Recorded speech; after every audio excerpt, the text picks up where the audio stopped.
Okay बच्चे, तो जो कॉम्प्लेक्स नंबर को हम लोग आगे लेके चलते हैं। कॉम्प्लेक्स नंबर में हम लोगों ने अभी तक कई सारी चीज़ें पढ़ी हैं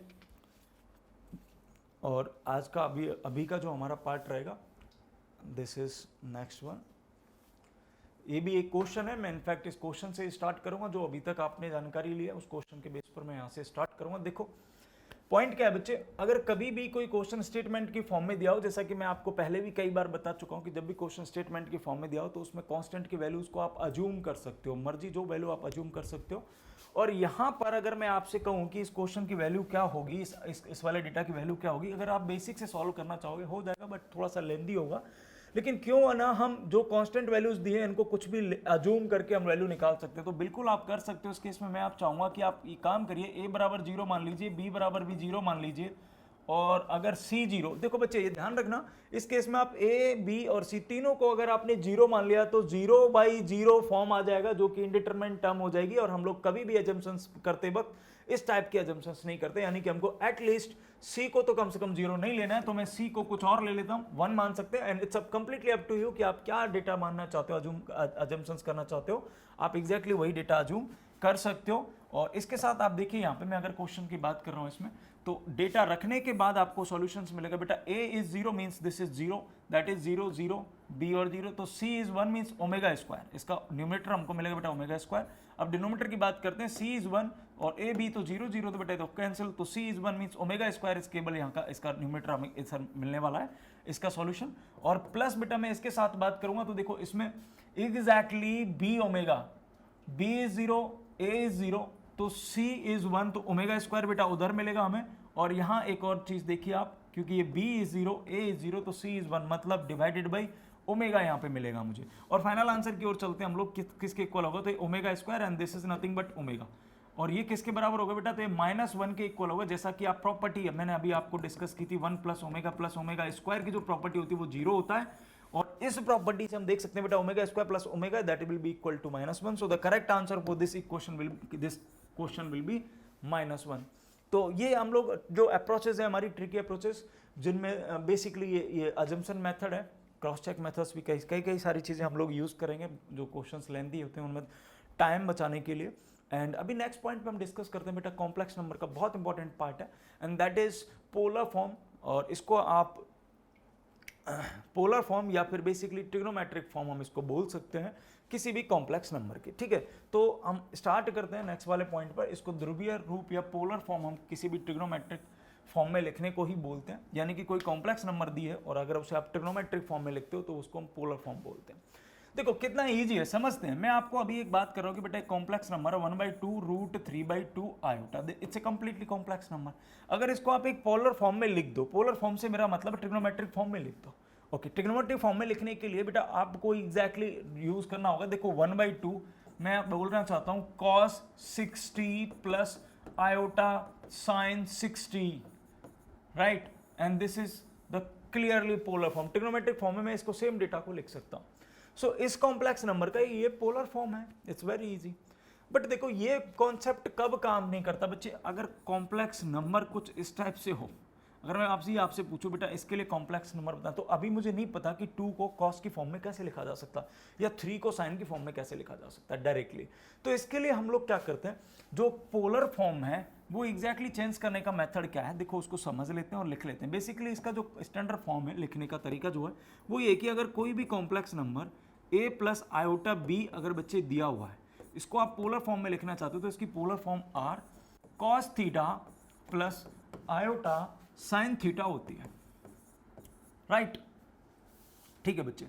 अब a plus iota b is equal to r cos theta plus iota sine theta, ये इसकी प्रॉपर फॉर्म होती है। आप इससे कोई भी कॉम्प्लेक्स नंबर को चेंज कर सकते हैं, यानी कि अभी जो मैंने कोस्ट एग्जांपल की बात की थी 2 + 3 आयोटा, इसकी मदद से हम बड़े आराम से बदल सकते हैं। अच्छा इसमें r जो होता है ना बेटा वो मॉड्यूलस होता है, इनफैक्ट इसी से निकालेंगे आप, तो a² प्लस b² होता है। और बेटा जो थीटा होता है वो होता है tan इनवर्स b/a, यानी कि ये मॉड्यूलस होता है और ये आपका आर्ग्यूमेंट होता है, जैसा कि हम अच्छे से जानते हैं। अब आप इस टाइप के कॉम्प्लेक्स फॉर्म को भी, नंबर को भी आप बड़े आराम से पोलर फॉर्म में चेंज कर सकते हो। अच्छा अब हम लोग चेक कर लेते हैं कि अगर हम लोग इस वाले तरीके से इसके लिए जो मैंने डायरेक्ट अभी निकाला था हम इससे भी निकालना चाहें तो क्या आंसर आएगा। तो ठीक है, इसको थोड़ा छोटा करते हैं बच्चे और कॉर्नर में रखते हैं और यहाँ हम लोग सॉल्यूशन निकाल के देखते हैं इस वाले फॉर्म के लिए, यानी कि इस फॉर्म को हमें चेंज करना। सबसे पहले इस कॉम्प्लेक्स नंबर के लिए बेटा मेरे को r चाहिए, तो r होगा under root a square plus b square. a is nothing but 1/4 आ जाएगा बेटा 1/2 का होल स्क्वायर, और इसका b का होल स्क्वायर मतलब 3/4 होगा, और ये फाइनली आंसर 4/4 यानी कि 1। ठीक है, r यहाँ पे इस केस में हमको 1 मिलेगा, that is nothing but the modulus for this complex number. And the argument, what about the argument, यानी कि थीटा जो होगा बेटा वो होता है tan inverse b by, and b क्या है इसके केस में, तो b है sir √3/2 tan inverse b by, तो आप लिखेंगे tan inverse b that is √3/2 divided by 1/2। आप देखेंगे 2 से 2 कैंसिल हो जाएगा √3, और आप सब बहुत अच्छे से जानते हैं कि सर tan इनवर्स √3 यानी कि tan में √3 कितने डिग्री की वैल्यू होती है बच्चे, 60 degree, and that is the theta. अच्छा, अगर मैं ये थीटा और r की वैल्यू इस वाले में रखूँ तो मुझे आंसर क्या मिलेगा, तो आप देखेंगे सेम कॉम्प्लेक्स नंबर हमको मिलने वाली है बेटा, क्योंकि यहाँ मैं रखूँगा r की जगह पे 1, थीटा की जगह पर 60, तो आप 1 × cos 60 प्लस आयोटा साइन 60 ये हमारी वैल्यू हो जाएगी। ठीक है, इसके बाद ये हमारी वैल्यू मिलेगी जो कि एग्जैक्टली वही फॉर्म है जो हम लोगों ने डायरेक्टली अभी निकाली थी। तो आई होप आपको कॉम्प्लेक्स फॉर्म में से आपको पोलर फॉर्म में कॉम्प्लेक्स नंबर को चेंज करना आ गया होगा।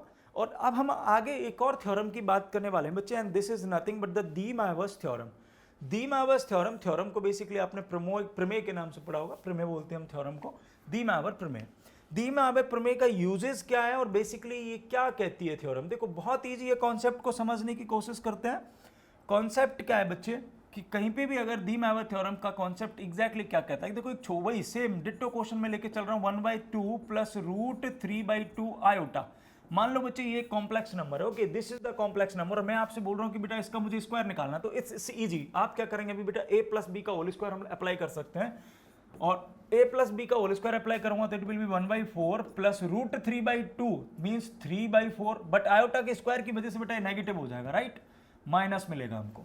उसके बाद मैं यहां पे लिखूंगा +2 1/2 मींस 1/2 इंटू √3/2 आयोटा, और इससे ये कैंसिल होगा, तो बेटे फाइनल जो आंसर होगा देखो ये हो जाएगा 2/4 नेगेटिव प्लस में बच्चे √3/2 आयोटा, और ये एग्जैक्टली -1/2 प्लस √3/2 आयोटा हमको फाइनल आंसर मिलेगा। आई होप आपको समझ में आया कि मैं जब इसका स्क्वायर कर रहा हूं तो मुझे ये आंसर मिल रहा है। मैं लिख लेता हूं ये आंसर साइड में कि अगर आपके पास में कोई क्वेश्चन है कि 1/2 प्लस √3/2 आयोटा, बेटा इसका होल स्क्वायर आप करते हो तो इसका आंसर मिलता है हमको -1/2 प्लस √3/2 -1/2 प्लस √3/2 आयोटा, राइट, ये आंसर हमको मिलता है। इसका आंसर ये है एंड दिस इज करेक्ट, हमने अभी इस फॉर्म से निकाला। अच्छा सोचो अगर मैं इस फॉर्म से ना निकाल के हम इसको थोड़ा छोटा करने की मुझे जरूरत पड़ेगी, स्पेस चाहिए मुझे, तो मैं इसको साइड में रख देता हूँ। आई होप आपके लिए विजिबल होगा। और अब आपको समझना ये है कि बच्चे देखो जरूरी नहीं है कि मैं इसको स्क्वायर इस फॉर्म से इसको मैंने निकाले, बहुत इजी था, लेकिन आपको समझना क्या है कि अगर मान लो मैं यही क्वेश्चन बच्चे आपको ऐसे दे दूं कि बेटा 1/2 √3/2 आयोटा टू पावर 16, तो अभी क्या अभी आप ये मेथड लगाने वाले हैं। अगर हम ऐसे ही इसको स्क्वायर या पावर को तोड़ने वाले हैं a into b into a plus b into a plus b into a plus b, तो हमारा हम लोग इसको कम टाइम में सॉल्व नहीं कर पाएंगे। द पॉइंट इज बेटा अब ये मेथड हमारे लिए एप्लीकेबल नहीं है, और इस केस में डी मायवर हमारी मदद करता है। वो क्या कहता है डी मायवर के केस, देखो समझिए क्या कहता है। वो कहता है कि आपको सिंपली क्या करना है, डी मायवर कॉन्सेप्ट क्या कहता है कि सिंपली आपको कोई भी कॉम्प्लेक्स नंबर बेटा अगर a प्लस आयोटा बी है तो आपको सिंपली पहले उसको cos theta plus iota sine theta यानी कि पोलर फॉर्म में चेंज कर लेना है। और पोलर फॉर्म में अगर आपने कोई भी कॉम्प्लेक्स नंबर चेंज कर ली तो बहुत ईजी है कि आपको cos theta plus iota sine theta की पावर n, पोलर फॉर्म जो डी मायवर थ्योरम है एग्जैक्टली वो क्या कहती है कि कोई भी पोलर फॉर्म की पावर अगर कहीं n दी हुई है तो आप उसमें जो n है ये बेटा थीटा के साथ मल्टीप्लाई होकर के लिखा जा सकता है। यानी कि मैं इसको बहुत इजी फॉर्म में लिख देता हूं आपको ताकि आपको इजीली समझ में आ जाए कि जो डी मायवर की थ्योरम है वो एग्जैक्टली क्या कहती है। थोड़ा सा डाउन करते हैं और मैं यहाँ थ्योरम के ऊपर लिख देता हूँ। ये थ्योरम कहती है कि बच्चे आप कोई भी कॉम्प्लेक्स नंबर को पहले पोलर फॉर्म में बदल दीजिए। ऐसा करने से अगर उसकी पावर कहीं पे भी n है तो इसका answer cos n theta plus iota sign n theta के बराबर होता है। यानी कि हमको पावर सॉल्व नहीं करनी पड़ती, बस क्वाड्रेंट सॉल्यूशन अगर आपको निकालना आता है, क्वाड्रेंट की मदद से हम इनकी वैल्यूज फाइंड आउट कर लेंगे और बहुत ईजी हो जाता है क्वेश्चन को सॉल्व करना। अच्छा, मैं अभी ये वाला क्वेश्चन मैं चाहूंगा आप घर पे इस वाले मेथड से ट्राई करें, मैं चाहूंगा आप घर पे ये खुद ट्राई करें। उससे पहले बच्चे इसको मैं इस वाले मेथड से एक बार आपको चेक करके बता देता हूँ। तो इसके लिए हम क्या करने वाले, मैं फिर से इस क्वेश्चन को और थोड़ा छोटा करता हूँ, साइड में रखता हूँ और इस वाले पॉइंट पे हम लोग थोड़ा फोकस करते हैं, ठीक है ना। ये क्वेश्चन आप इस मेथड से करके देख सकते हैं।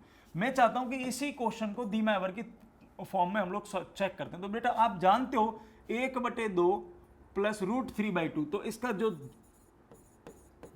फॉर्म है कॉम्प्लेक्स का, पोलर फॉर्म है आयोटा साइन 60, ये आने वाली है बच्चे, ठीक है। मैंने डायरेक्ट लिख दिया, हालांकि आप अभी जो पोलर फॉर्म हमने सीखी है उस मेथड से भी निकाल सकते हो। हालांकि मैंने सेम चीज ली है जो मैंने अभी चेंज नहीं किया डेटा, वही एक ही कॉम्प्लेक्स नंबर 1/2 प्लस √3/2 आयोटा को ही मैं लेके चल रहा हूँ कंप्लीटली, ताकि आपको चीजें बहुत अच्छे से कंपेयर करके समझ में आ जाए। तो बेटा इसका आंसर ये होगा। इसकी पावर कितनी है फिलहाल में 2, तो मैंने इसकी पावर 2 लिख दी। दी मैवर का अप्लाई करता हूं मैं थ्योरम, तो ये कहता है कि cos 60 × 2 मतलब बेटा 120 plus iota sign 60 × 2 means again 120।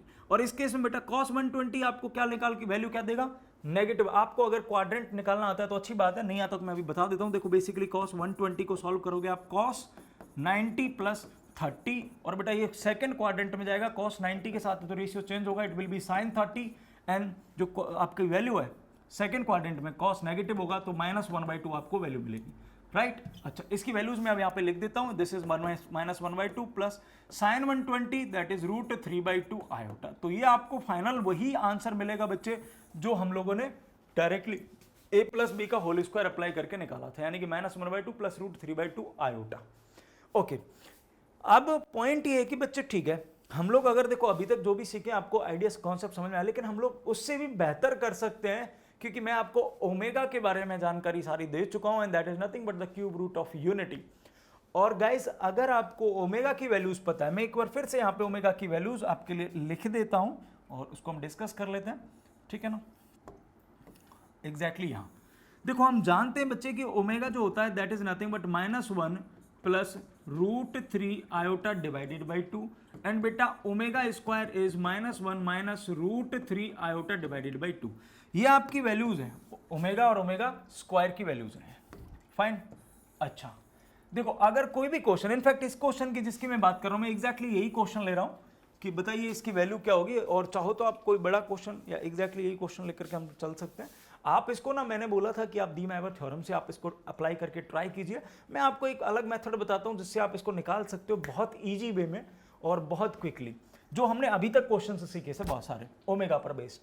देखो सबसे पहले हम लोग क्या करने वाले हैं, इस value, this is simply given, जो वैल्यू दी है इसको ओमेगा की फॉर्म में कन्वर्ट करना है। और मैं इस क्वेश्चन को कॉपी कर रहा हूं बेटा नेक्स्ट पेज पे, ताकि हम चीजों को अच्छे से समझ पाए। मैं पीछे से डेटा कॉपी कर लेता हूं। It was 1/2 plus √3/2 iota to power 16। Okay बेटा, 1/2 plus √3 iota by 2 to power 16। मुझसे पूछा जा रहा है कि भाई इसकी वैल्यू बताओ किसके इक्वल होगी। तो अभी आप दी मैवर से करेंगे और मैं आपको दूसरा मेथड बता रहा हूं, वो क्या है बच्चे, कि हम देखेंगे ओमेगा की वैल्यूज क्या है। तो सर वो होती है -1/2 प्लस √3/2 आयोटा, यानी कि ओमेगा स्क्वायर आप बिल्कुल जानते हो बेटा, वो होती है -1 माइनस √3 आयोटा बाई 2। बहुत बढ़िया। अब पॉइंट ये बच्चे कि अगर मैं इसको ओमेगा की फॉर्म में चेंज करना चाहूं तो देखो इसको आप क्या करिए, दिस इज 1/2 माइनस में के साथ लिख रहा हूं मैं, माइनस √3/2, जो कि मैं माइनस ओमेगा स्क्वायर। अच्छा इससे कंफ्यूज मत होना सर, ये बेसिकली वहां एलसीएम लेके लिखा हुआ है और यहाँ पे ऐसे सेपरेट करके फॉर्म टर्म्स को लिखा गया है। आप मैं ऐसे ही लिख देता हूँ एलसीएम लेके, आप समझिए यहाँ पे लिखा हुआ है 1 plus √3 iota divided by 2 to power 16। तो बच्चे पॉइंट है कि मैं क्या करने वाला हूँ, इस 16 को पावर को बाद में डील करेंगे। मैंने माइनस से इससे मल्टीप्लाई किया -1 से और -1 से डिवाइड, यानी कि या फिर ऐसे समझ लो -1 से डिवाइड और -1 से मल्टीप्लाई। तो उस केस में बेटा देखो ये बनेगा -1 माइनस √3 आयोटा डिवाइडेड बाई 2, इसकी पावर 16, और बेटा एक -1 जो बचा हुआ है 1/-1, इसकी पावर भी 16। इवन पावर की वजह से प्लस बन जाएगा, कोई खास फर्क नहीं पड़ा। और बेटा ये बन चुका हमारा ओमेगा स्क्वायर, और आप लिखेंगे सर ओमेगा स्क्वायर की पावर 16, और बेटा ओमेगा स्क्वायर की पावर 16 को हम लोग क्या लिखेंगे, omega to power sir 32, and that can be written as omega to power 3 to power 10 into omega square, और बेटा ये 1 होता है, ओमेगा क्यूब 1 होने की वजह से कैंसिल आउट हो जाएगा, बचेगा ओमेगा स्क्वायर। यानी कि आप इस कंप्लीट क्वेश्चन को बहुत इजी वे में आप लिख सकते हो और सॉल्यूशन आपका तुरंत सामने आएगा बच्चे, and the solution is omega square. और जैसा कि आप सब जानते हो कि सर सॉल्यूशन होगा इसका ओमेगा स्क्वायर, तो सॉल्यूशन फाइनल हमको इसमें मिलने वाला है बेटा -1/2 माइनस √3 आयोटा बाई 2, जो कि ओमेगा स्क्वायर की वैल्यू है, राइट। तो ये इसका आंसर है। किसका आंसर है बच्चे? इसका, यानी कि ये किसके इक्वल होगा? This thing, that is the final answer. I hope you understand. जो कि आपके लिए एक होमवर्क जो मैंने दिया था बेटा वो ये था कि आप इसी क्वेश्चन को एक बार डी मायवर थ्योरम की मदद से भी सॉल्व करके देखिए, तो आपको वो भी आंसर सेम ही मिलने वाला है, but it will take little bit more time. So आज के लिए इतना ही। थैंक यू गाइस, शुक्रिया। I hope you understand. बाकी कॉम्प्लेक्स नंबर का जो सेकंड पार्ट है वो हम नेक्स्ट क्लास में कवर करेंगे। शुक्रिया, थैंक यू।